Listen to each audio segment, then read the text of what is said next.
অভিমান করে রাহিকে ডিভোর্স দিয়ে দিল রাহুল। এবার কি সত্যিই শেষ হয়ে যাবে রাহুল রাহির সম্পর্ক? হ্যাঁ বন্ধুরা, আগামী পর্বের শুরুতেই দেখা যাবে রাহুল রাহিকে ফোন করে রায় বাড়িতে আসতে বলে। রাহি বাড়িতে আসতেই রাহুল তার হাতে একটি কাগজ ধরিয়ে দেয়।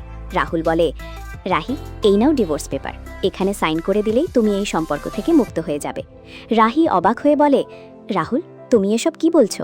হঠাৎ করে ডিভোর্সের কথা কেন? রাহুল অভিমান হয়ে বলে, কেন রাহি? তুমি তো আমার কাছ থেকে মুক্তি পেতেই চেয়েছিলে। আমি কতবার তোমাকে বোঝানোর চেষ্টা করেছি, তোমার কাছে গিয়েছি, তোমাকে বাড়িতে ফিরিয়ে আনতে চেয়েছি, এমনকি ঘন্টার পর ঘন্টা তোমাদের বাড়ির সামনে দাঁড়িয়েও থেকেছি, কিন্তু তুমি একবারও আমার সঙ্গে কথা বলতে চাওনি।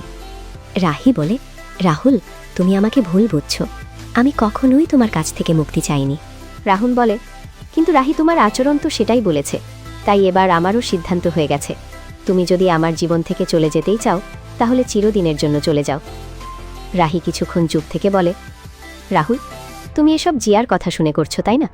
ঠিক আছে, জিয়া তোমাকে আমার কাছ থেকে দূরে নিয়ে যাওয়ার এত বড় সাহস কিভাবে পেল, সেটা এবার আমি দেখে নেব। রাহুল সঙ্গে সঙ্গে বলে, না রাহি, তুমি জিয়ার সঙ্গে কোনো ঝামেলায় যাবে না। জিয়া যদি বলে থাকে ডিভোর্স দিয়ে তোমাকে ছেড়ে দিলে তুমি মুক্ত হয়ে যাবে, তাহলে হয়তো সেটাই ঠিক। রাহি বলে, রাহুল, তুমি জিয়ার ষড়যন্ত্র বুঝতে পারছো না। জিয়া তোমাকে ভুল বুঝিয়ে আমার কাছ থেকে দূরে সরিয়ে দিতে চাইছে। আর আমার তো জিয়াকেও সন্দেহ হচ্ছে, অনি আর হ্যারির পালিয়ে যাওয়ার পেছনেও হয়তো জিয়া আর তিতলির হাত আছে। রাহুল বিরক্ত হয়ে বলে, রাহি, আমি আর এসব শুনতে চাই না।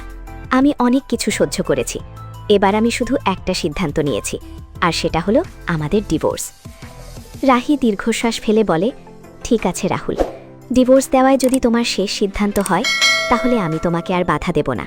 রাহুল মনে মনে বলে, রাহি, তুমি তো জানো আমি অভিমান করলে এমনই করি। তুমি চাইলে আমার অভিমানটা ভাঙাতে পারতে, কিন্তু তুমি যখন আমাকে আটকালে না, তখন আমি বুঝতে পেরেছি সত্যিই হয়তো তুমি আমার কাছ থেকে মুক্তি চাও। ঠিক আছে রাহি, আজ আমি তোমাকে মুক্তি দিলাম। অন্যদিকে রাহিও মনে মনে বলে, রাহুল, তুমি কি সত্যিই মন থেকে চাও আমি তোমার জীবন থেকে চলে যাই? যদি সেটাই তোমার ইচ্ছা হয়, তাহলে আমার যত কষ্টই হোক, তোমার ইচ্ছার বিরুদ্ধে আমি যাব না। আজ আমিও তোমাকে এই মিথ্যে সম্পর্ক থেকে মুক্তি দেব। এদিকে জিয়া দূরে দাঁড়িয়ে সবকিছু দেখে মনে মনে হাসতে থাকে। জিয়া বলে, রাহি, আমি তোমাকে আগেই বলেছিলাম তোমাদের সম্পর্কটা আমি শেষ করেই ছাড়ব। এবার সেই দিন এসে গেছে। রাহুলের জীবনে শুধু একজনেরই জায়গা থাকবে, আর সেই মানুষটা হলাম আমি। আর এই বাড়িতে এবার আমার বউ হয়ে ঢোকার পালা। তো বন্ধুরা, তোমাদের কি মনে হয়, রাহুল রাহি কি নিজেদের অভিমান ভেঙে আবারও এক হয়ে যেতে পারবেন, নাকি সত্যিই ডিভোর্স হয়ে যাবে তাদের মাঝে? তোমাদের মতামত কমেন্টে জানাতে ভুলবে না। আর ভিডিওটি ভালো লাগলে লাইক, শেয়ার অ্যান্ড সাবস্ক্রাইব করে আমাদের পাশে থাকুন।